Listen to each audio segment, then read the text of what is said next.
Les audios Profil Bio, une lecture proposée par les chambres d'agriculture de Nouvelle-Aquitaine et Bio Nouvelle-Aquitaine. Numéro 23, novembre 2024. Rubrique Élevage herbivore. Un troupeau calme et coopératif, ça s'apprend et ça se cultive. Pauline Garcia, éleveuse et comportementaliste à Éthodiversité, intervient depuis plusieurs années pour former les éleveurs et les éleveuses de Nouvelle-Aquitaine sur ce sujet. Retour sur les apprentissages de ces formations. Gagner du temps, du confort de travail, pour une fois, cela ne passerait pas par s'investir dans de la mécanisation, mais simplement sur les animaux. Quel atout! Mais s'appuyer sur le comportement des bovins pour travailler plus sereinement, ça s'apprend. Et l'avantage, c'est que cela sert également au bien-être des animaux, qui seront les premiers bénéficiaires, car moins apeurés par les manipulations quotidiennes. N'oublions pas que le bovin, à l'état naturel, est une proie. Toute perception surprenante pour lui va générer un stress qui provoquera de la peur et générera au mieux un immobilisme, une fuite ou pire, de l'agressivité. Les sens du bovin. La vue est le plus important des sens chez le bovin. 70% des informations passent par la vue. L'animal voit à 300 degrés contre 180 degrés chez les humains, mais possède deux angles morts, derrière lui et sous le mufle, d'où sa difficulté à évaluer la profondeur de certains obstacles. De plus, avec le stress, son champ visuel rétrécit, ce qui l'aveugle. Le bovin est très sensible au contraste lumineux et peut mettre jusqu'à 30 minutes pour s'accommoder à une nouvelle luminosité. Pour limiter cela, il est recommandé plusieurs choses. Sortir les animaux au pâturage pour la première fois tôt le matin ou tard le soir, porter des tenues sombres sans contraste lors d'interventions, ou encore installer des parois pleines plutôt que des tubulaires. Évidemment, cela est moins facile à remplacer, mais cela peut être adapté dans les espaces de contention ou pour déplacer les animaux. La vue du bovin est saccadée. L'animal perçoit bien les formes, mais a des difficultés à effectuer la mise au point. À chaque intervention spécifique, il faut prévoir des déplacements lents. Si vous utilisez un chien de troupeau, lui demandez régulièrement des arrêts pour que les bovins enregistrent ses mouvements. Pour déplacer les animaux en douceur, il est important d'habituer le bovin à la présence des humains pour réduire sa distance de fuite et utiliser son positionnement dans l'espace. Le spectre auditif du bovin est plus large que chez les humains, mais sa perception est moins précise. Le bovin est particulièrement sensible aux ultrasons et aux sons aigus. Pour diminuer son stress, diffuser la radio de façon irrégulière est un bon outil. Cela l'habitue à des voix et des sonorités différentes de celles de son éleveur. Lors d'interventions par l'éleveur ou par une personne extérieure, il faut éviter les tenues au froissement très sonore. L'odorat est utilisé par les bovins pour explorer. Il perçoit les phéromones, un outil important pour évaluer notamment l'état sexuel de ses congénères. Il va donc aussi sentir les signaux négatifs de stress émis par ses congénères. Pour construire un rapport de confiance, il faut laisser les animaux flairer, en particulier les plus jeunes, pour les rendre curieux de l'humain. Lors de phases de contact tactile avec l'animal, il faut porter des gants noirs, qui est une couleur peu voyante et donc peu éblouissante pour les bovins. C'est une solution pour limiter la perception de nos phéromones. De plus, leur faire découvrir, en particulier aux jeunes bovins, une palette d'odeurs différentes, comme des huiles essentielles ou des produits de traitement, est aussi un moyen de diminuer le stress lors des soins. Le toucher est très important pour les bovins. Les bovins ont besoin de se gratter, à la fois pour se décharger des parasites, mais aussi pour leur bien-être sur des zones spécifiques, particulièrement les épaules, la base de la queue et de la tête, qui les délassent particulièrement. Ce sens est un point important à travailler pour l'éleveur pour réellement gagner en confort de travail lors des soins particuliers à leur prodiguer. Le goût est certainement le sens le moins sollicité dans le rapport humain-bovin en dehors de l'appétence des aliments. Au-delà de ces cinq sens, il faut souligner que le bovin est un animal grégaire qui a besoin du contact, à minima visuel, avec ses congénères.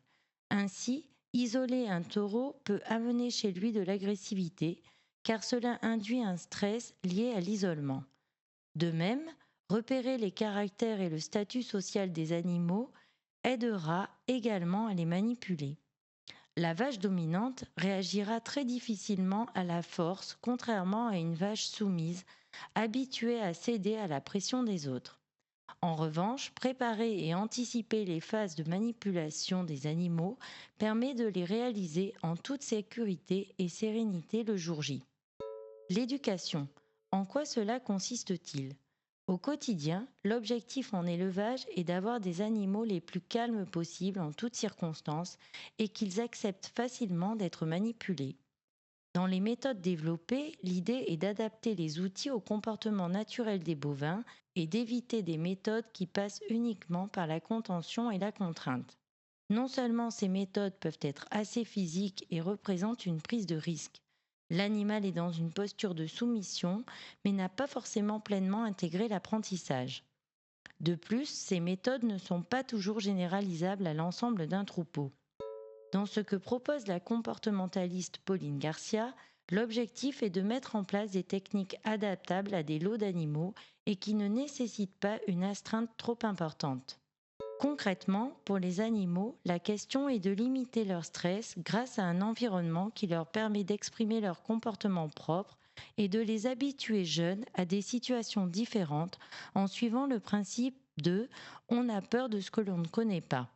Pour cela, le travail est axé sur les trois principes suivants. Répondre aux besoins primaires de grattage du bovin en plaçant des brosses dans les bâtiments. Enrichir le milieu du jeune en jouant sur sa curiosité naturelle.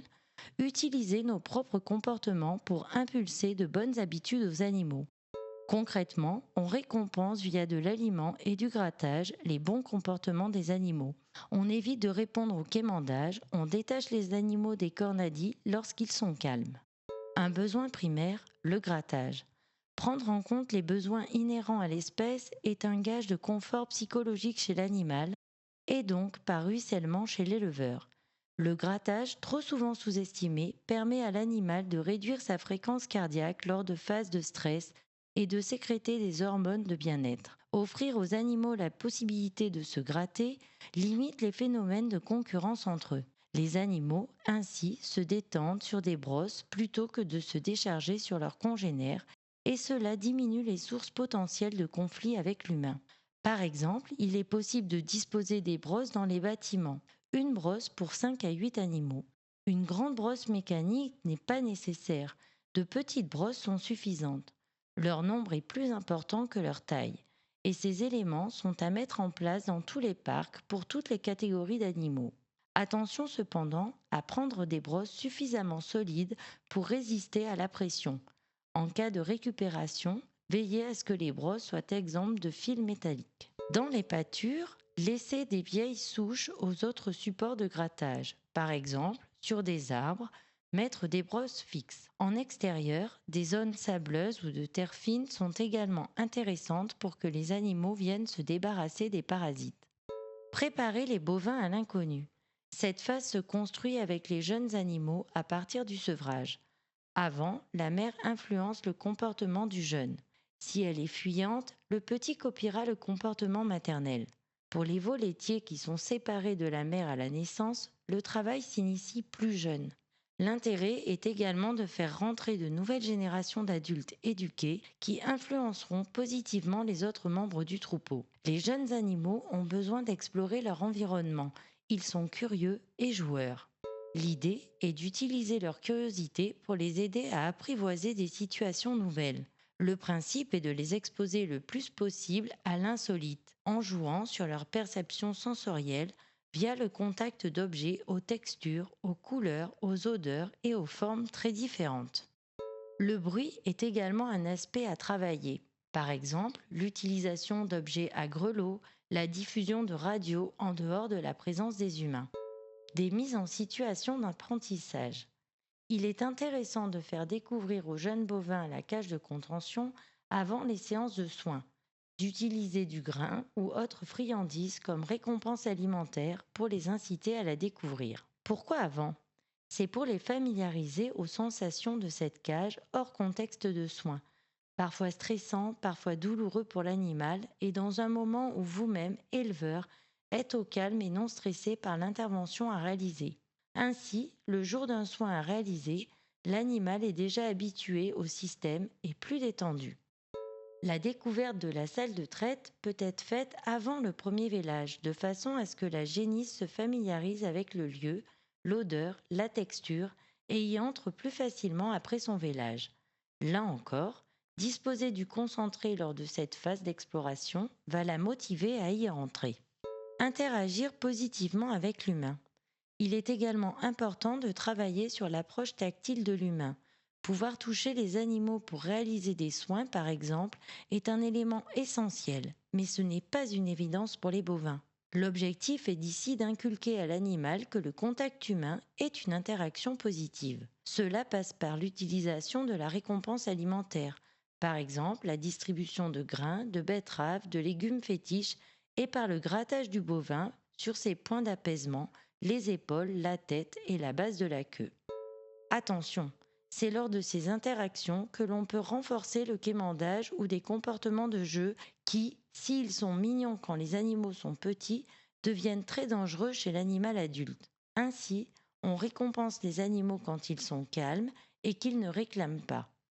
On prévient des situations stressantes en compensant une intervention par du grattage et de la nourriture. On compense le négatif par le positif pour entretenir la coopération de l'animal. Pour plus de plaisir et d'attractivité. Si l'investissement financier est limité dans cette approche, cela passe essentiellement par les coûts des brosses, cela nécessite pour autant d'accorder un peu de temps initialement aux plus jeunes pour en gagner par la suite. Le retour d'expérience des éleveurs est que les animaux apprennent vite, les résultats sont rapides, ce qui est gratifiant et une bonne source de motivation. Au fil des années, la part d'animaux éduqués dans le troupeau augmentant, le travail à faire diminue. L'idéal est d'intégrer ces pratiques dans des routines de travail au quotidien, en particulier lorsque les animaux sont en bâtiment. N'oublions pas qu'un troupeau éduqué, donc plus calme, permet d'être plus facilement remplacé, de travailler à plusieurs et de réellement gagner en efficacité et en sérénité lors des interventions, par exemple des déplacements et des prophylaxies. Et tout ceci concourt à prendre plus de plaisir au quotidien dans son métier et de le rendre plus attractif. Cet article a été rédigé par Marion Andro, conseillère en élevage biologique à Bio Nouvelle-Aquitaine.